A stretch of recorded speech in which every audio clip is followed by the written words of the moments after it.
Ya, sudah seperti yang sudah kami janjikan, selepas ini kita ni akan ada wawancara ni dalam segmen motivasi penjawat awam bersama dengan Yang Mulia Puan Hajah Siti Rodzidah binti Jalani selaku pegawai latihan kanan Institut Perkhidmatan Awam, di mana beliau sudah pun berada di sebelah kami. Boleh kita sapa. Ya, Assalamualaikum Puan. Waalaikumsalam warahmatullahi taala wabarakatuh. Apa khabar pada pagi ini? Baik, alhamdulillah. Syukur, alhamdulillah. Antara segmennya juga dinanti-nantikan khususnya bagi penonton setia Rampai Pagi, segmen motivasi penjawat awam. Yang mana kali ini adalah mengenai mentoring di tempat kerja, meningkatkan motivasi individu dalam perkhidmatan awam. Jadi sebelum kita mengetahui bagaimana mentoring ini meningkatkan motivasi penjawat awam, mungkin dapat kita kupas makna di sebalik mentoring di tempat kerja ini. Silakan Puan. Okay. Terima kasih. Mentoring ini asalnya datang daripada perkataan Greek yang bermaksud guidance ataupun guardian. Okay. Jadi yang sudah lazim digunakan perkataan mentor, mentoring, dan yang berhubung dengan mentee. Yeah. Kalau diadakan programnya dipanggil mentorship program. Jadi mentor ni adalah salah satu daripada pembelajaran secara sosial yang mana melibatkan mentee yang datang daripada penjabat awam dan diberikan khidmat mentor. Mentor tu terdiri daripada sesiapa saja yang berkenaan ataupun relevan dengan bidang kerjayanya. Sebagai seorang penjawat awam, perlulah mengetahui bahawa tidak salah kalau kita ni mendapatkan seorang mentor. Okay? Kalau boleh sebelum masuk ke dalam perkhidmatan awam, semasa dan juga selepas. Sebab apa yang menjadi kekeliruan sebelum ini adalah mentor ni hanya untuk santai-santai saja. Okay? Mentor ni kadang-kadang hanya untuk perkara-perkara yang untuk sembang-sembang, hal ehwal keluarga. Tetapi kalau dimasukkan di dalam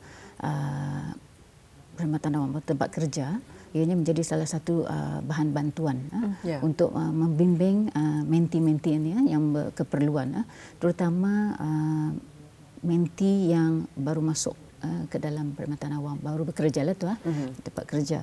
Kemudian dalam kitaran semasa hayatnya sebagai penjawat awam itu, mentorship ini bukan terhad kepada semasa ia masuk onboarding ataupun induction, tapi semasa ianya pun melalui program-program penampatan, program-program pembangunan, perlu diberikan juga mentoring.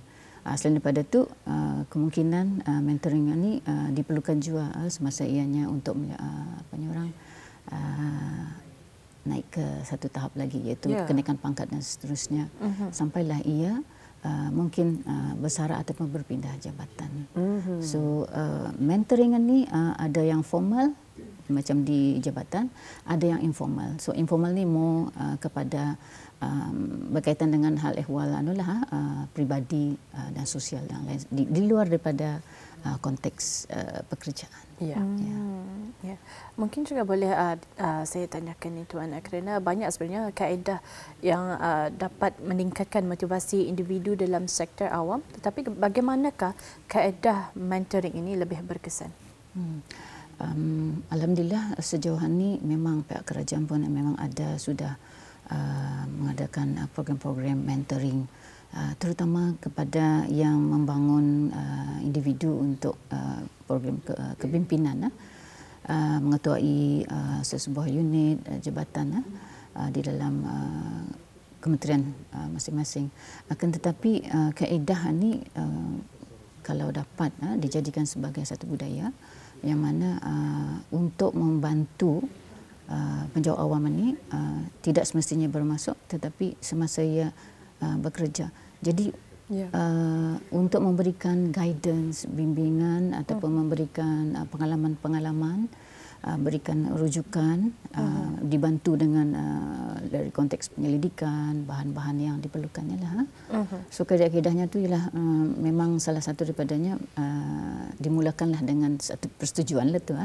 Kalau di konteks perkhidmatan awam ia banyak kepada formality, iaitu kita ni digandingkan, mentee itu digandingkan dengan mentor yang mungkin lebih kanan, lebih senior, lebih berpengalaman dalam sesuatu hal itu. Mungkin mentor ni orang-orang yang role model ataupun yang sudah berjaya di dalam kerjaya bisnes dia. Mungkin sudah lama memegang jawatan tertentu. Jadi kaedahnya tu memang mula-mula kita ni mesti tahulah matlamatnya. Okay? Apa kehendaknya, apa keperluannya. Kemudian kita ni perlu tahu, contohnya seorang mentor tu perlu tahu apa mentee punya harapan dalam kerjayanya. Jadi mentor ni adalah yang akan membimbing, menunjukkan jalan lah.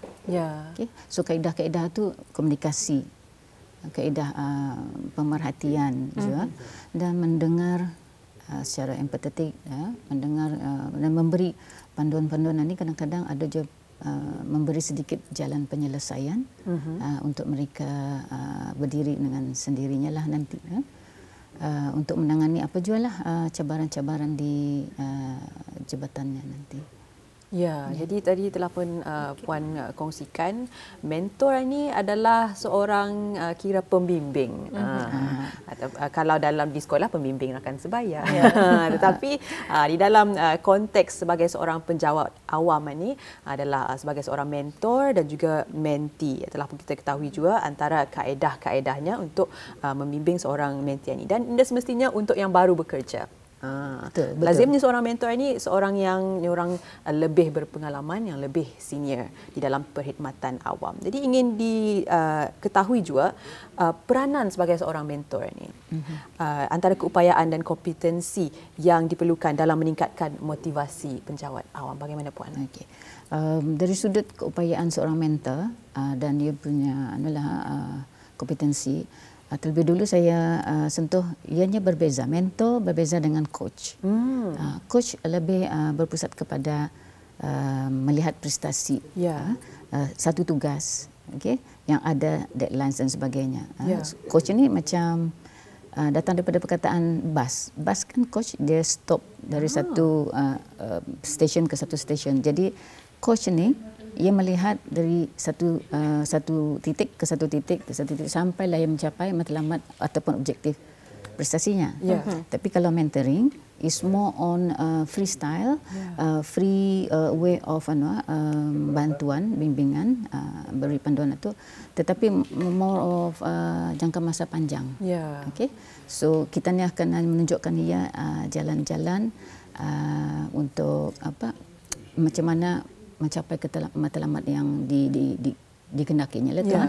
So kita ni sebagai mentor, peranan kita ni most of importantly is komunikasi, menjadi pendengar yang baik. Kita ni menjadi pendorong, dan ini juga jadi penyokong lah, dan jadi penasihat juga. Dan kita ni membagi inspirasi macam mana melihatkan contoh-contoh yang terbaik dari pengalaman-pengalaman, bukan saja pengalaman seorang mentor tu, tapi seorang mentor boleh melihatkan bentuk-bentuk kejayaan dari pihak lain, mungkin dari individu lain, dari ketua yang lain, atau mungkin dari jabatan yang lain. Okay? Jadi kita ni sebagai mentor ni memang kompetensinya tu menjurus kepada komunikasi secara konstruktif, memberi feedback. Feedback itu maksudnya maklum balas lah. Dan kita ni perlu juga bersabarlah. Kadang-kadang kita ni sebelum kita ni masuk kepada jalan penyelesaian, kadang-kadang kita ni banyak mendengar kepada masalah-masalah, cabaran-cabaran bersedia. Jadi kita ni pandai sebagai mentor tu perlulah kita ni pandai mengupas selain daripada mengulas, dan kadang-kadang mengambil masa. Jadi kompetensi yang utama di sini adalah macam mana mendapatkan isu utama, kemudian membuat sedikit penganalisaan dan diberikan jalan keluarlah. Tapi yang selalu menjadi isu ialah kadang-kadang orang beranggapan bahawa mentor ni dia yang menyelesaikan masalah. Sebenarnya tidak.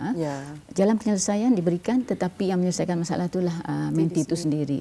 Tapi dengan bimbingan lah, guidance, dan konteksnya open. Tidak semestinya seminggu sekali berjumpa dan sebagainya. Mungkin secara online, secara video call dan sebagainya. Jika ada timbulnya cabaran ataupun masalah yang akan dikongsikannya. Ya, seperti apa yang dikongsikan oleh Puan tadi, komunikasi. Memang komunikasi itu sangat penting di antara dari kalangan pekerja.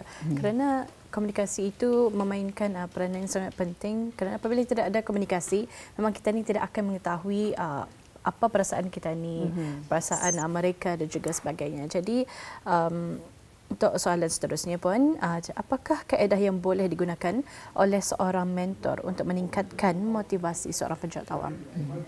Baiklah, kalau di konteks Perkhidmatan Awam pada masa ini memang sudah disediakan oleh pihak Jabatan Perkhidmatan Awam, iaitu satu model menggunakan model GROW. Okay. Di mana di sana sebenarnya khas untuk coaching, tapi boleh digunakan kaedah untuk mentoring. Jadi mentoring ini banyak model sebenarnya. Jadi ada orang pernah bertanya, mentoring ini mesti orang senior kah? Mentee yang junior? Tidak. Kadang-kadang ada yang reverse mentoring. Maksudnya di sini mungkin pegawai muda baru masuk memberi mentor kepada mentinya yang sudah senior, memang lama sudah bekerja di sana. Contohnya pegawai yang baru masuk itu menjadi mentor kerana ia mempunyai kemahiran teknologi, kemahiran inovasi, kena dengan zamannya, zaman digital dan sebagainya. So maksudnya dia boleh memberikan panduan, guidance kepada yang lebih senior. So this is what we call as reverse mentoring. Kaedah lain ialah kita ni boleh gunakan peer mentoring. Tidak semestinya seorang dengan seorang, tapi mungkin dari satu kumpulan dengan satu kumpulan yang lain je tu. Pasukan kerja kan? Ataupun dari yang single mentor kepada satu kumpulan. So banyak kaedah lain lagi, tapi yang selalu sering digunakan inilah yang traditional mentoring lah, mentor to mentee, yang senior tu yang kepada yang baru bekerja ataupun baru naik pangkat dan sebagainya lah. Okay. Jadi tadi Puan katakan kaedah GROW. Mungkin dapat dihuraikan lagi apa dimaksudkan dengan GROW ni? Mungkin apa? Goal, G untuk goal. Bagaimana tu Puan? Goal apa matlamat objektifnya. Kemudian reality, melihat suasana situasi masa ni, what's your problem? What's your issues? Apa yang akan dia Kemudian kita ni masuk kepada peringkat opportunities. Kita ni melihat, okey, ini masalahnya, dan kita ni lihat mungkin kita ni ambil masa untuk melihat peluang-peluang ataupun jalan-jalan, solution yang boleh kita ni cadangkan kepadanya. Dan yang akhir sekali the willingness. Willingness inilah yang paling penting. Kadang-kadang kita ni sudah sebagai mentor ni sudah membantu, memberi jalan dan sebagainya, tetapi tertakluk kepada mentee itu sendiri. Sama ada yang akan mengambil apa sajalah inisiatif ataupun aktiviti yang telah disarankan itu untuk dimanfaatkannya lah atau dilaksanakannya. Jadinya kita ni kalau yang menjadi mentor ni perlu juga pemantauan sedikit lah. Tapi tidak semestinya pemantauan yang structured, tetapi melihat dari segi perkembangannya dari semasa ke semasa. Kadang-kadang ada mentee yang mengambil masa sekian lama untuk membangun ni kan membuat penambahbaikan itu makan masa. Jadi itulah betapa pentingnya peranan seorang mentor ini sebagai bukan saja sumber rujukan bagi para mentee, sebagai pembimbing juga dan penasihat juga. Dan apa yang menarik juga tadi Puan telah mengongsikan perbezaan di antara seorang mentor dan seorang coach. Jadi coach adalah lebih berstruktur dengan matlamat yang orang bertulis lah lazimnya, spesifik dan bertulis dan sebagainya dengan struktur, dan juga ada orang titik-titik yang berstruktur. Namun mentor adalah lebih free. Jadi mungkin ini juga membolehkan seorang mentee itu untuk lebih senang meluahkan segala apa yang mereka lalui kepada mentor tersebut. Dan salah satu kaedah yang boleh diterapkan adalah kaedah GROW ini dengan goal, reality, opportunities dan juga willingness. Mungkin satu kaedah yang dapat digunakan oleh seorang mentor. Seterusnya Puan, apakah manfaat lain mentoring selain dari meningkatkan motivasi individu dalam sektor awam ini?